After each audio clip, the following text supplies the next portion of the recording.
Naligaw po kami sa area sa may Bukidnon. We're going to Dahilayan Adventure Park. However, dito kami napunta sa Mountain Pines Place. It's a blessing in disguise. This area is very nice, no? Scenic. Okay, very nice. You see the pine tree, yun? Talagang pine na pine talaga. You see, grabe, ang ganda ng area. Pines View Park, no? We are open. They are open Thursday to Monday, no? Accommodation and restaurant. So dito po sa Mountain Pines Place, we are open. You can see the pine trees all over the area, no? Ang ganda talaga. Okay, no? So napaka beautiful sa Mountain Pines Place in Bukidnon.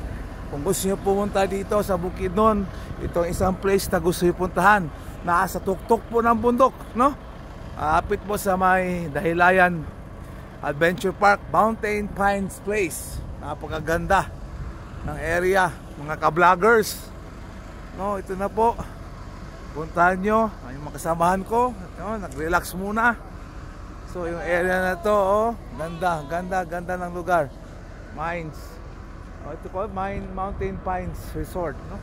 Ganda, no? Ang vlog na, no? So kasi nag-CR kayo, kaya i-vlog natin to, no? Kasi libre ang CR natin. Okay? So dito, ang ganda ng place. Okay? Magkano yung ano ito? Magkano ang ang rental? Magkano ang rental nito? Tingnan natin, pakita natin sa ating mga ka-vloggers sa buong mundo kung magkano po to. Ito po, napakamura lang. Ito po ang standard rates po ng Mountain Pines Place, no? So, no, napakamura po, no?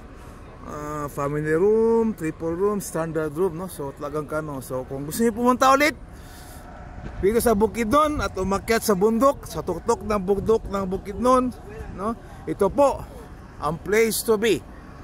Okay? Ulitin ko, ito po, puntahan nyo. Mountain Pines Place. Always at your service. Arriba! Bye-bye!